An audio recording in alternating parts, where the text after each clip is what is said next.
कोई मौत नहीं हुई है। एक दूसरा, इस मामले में एनडीपीएस के अंतर्गत कार्रवाई होगी। ये उत्तर प्रदेश सरकार इस मामले को कोर्ट में जीती है, उत्तर प्रदेश ने इस मामले को लड़ा है। तीसरा, उत्तर प्रदेश में इसका जो सबसे बड़ा होलसेलर, जो बड़े होलसेलर हैं, जिसको सबसे पहले एसटीएफ ने पकड़ा था 2016 में, उसको लाइसेंस समाजवादी पार्टी ने जारी किया था। जो फोटो रिलीज हो रही हैं, देश के अंदर दो नमूने हैं, एक दिल्ली में और एक लखनऊ में बैठते हैं। जब देश में कोई चर्चा होती है तो तुरंत वह देश छोड़ करके भाग जाते हैं, और मुझे लगता है कि यही आपके बबुआ के साथ भी हो रहा होगा। वह भी देश से फिर जाएंगे इंग्लैंड की सैर सपाटे में, और आप लोग यहां चिल्लाते रहेंगे। महोदय, कोडीन कफ सिरप का मुद्दा जो इन्होंने उठाया है, मुद्दा था नकली दवाओं के सेवन के कारण होने वाली मौतों का, और उसके बारे में हमने पहले ही बताया है कि नकली दवा के कारण होने वाली मौत के प्रकरण की कोई भी बात अभी तक शासन के संज्ञान में नहीं आई है, और समय समय पर एफएसडीए विभाग इसको लेकर के छापेमारी करती है, कार्रवाई करती है। कंपनियों में भी इस प्रकार की कार्रवाई होती है।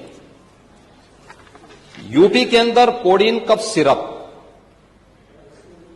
इसके केवल स्टॉकिस्ट हैं, होलसेलर है, इसका यहां पे प्रोडक्शन नहीं होता है। ये मध्य प्रदेश में, हिमाचल में और अन्य राज्यों में होता है, और जो मौत के प्रकरण सामने आए हैं वे मौत के प्रकरण अन्य राज्यों में आए हैं। जिन राज्यों में आए हैं वह जो भी प्रकरण सामने आए हैं, यह तमिलनाडु में बने हुए एक सिरप के कारण सामने आई है। ये पूरा प्रकरण इलीगल, यानी इसमें एडिटेशन का भी नहीं है, यह इलीगल डाइवर्जन का है। इस डाइवर्जन के माध्यम से इन होलसेलर ने, जिसमें सहारनपुर का भी है, गाजियाबाद का भी है, वाराणसी का भी है, लखनऊ का भी है और कानपुर का भी है, इन लोगों ने इसको उन देशों में पहुंचाया है, उन राज्यों में पहुंचाया है जहां मद्य निषेध है, लेकिन वहां पे नशे के आदी लोगों को इसको लेने की एक आदत सी है, तो वहां पर उसका दुरुपयोग किया गया है, जबकि बिना चिकित्सीय परामर्श के इसका सेवन नहीं हो सकता, खासतौर पर बच्चों के लिए। एडल्ट भी चिकित्सीय परामर्श से इसका सेवन करता है। कौन ऐसा व्यक्ति है जिसने कफ सिरप नहीं लिया? खांसी होती है, हर व्यक्ति लेता है, लेकिन चिकित्सीय परामर्श से उसमें लिखा जाता है।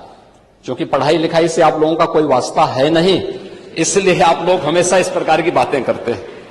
ये कार्रवाई सरकार ने की है, और सरकार ने इसके लिए 79 अभियोग अब तक दर्ज किए हैं। इसमें 225 अभियुक्तों को इसमें नामजद किया है। 78 अभियुक्त अब तक गिरफ्तार हुए हैं।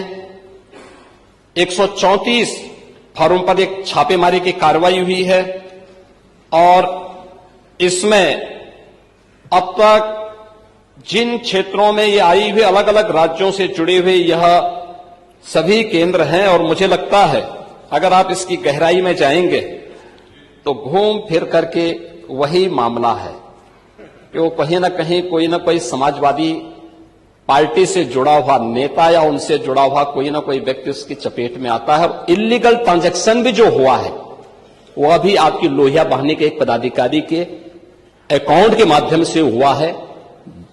एसटीएफ इसकी जांच कर रही है। इस पूरे मामले में हाईकोर्ट से उस पूरे मामले को एनडीपीएस के अंतर्गत इस मामले में मुकदमा चलना चाहिए। यह उत्तर प्रदेश सरकार ने इस लड़ाई को लड़ा है और उसको जीता है, और इस मामले में कोई भी अपराधी छूटने नहीं पाएगा। और चिंता मत करिए, समय आने पर बुलडोजर एक्शन भी, उसकी तैयारी भी रहेगी। उस समय चिल्लाना मत करिए।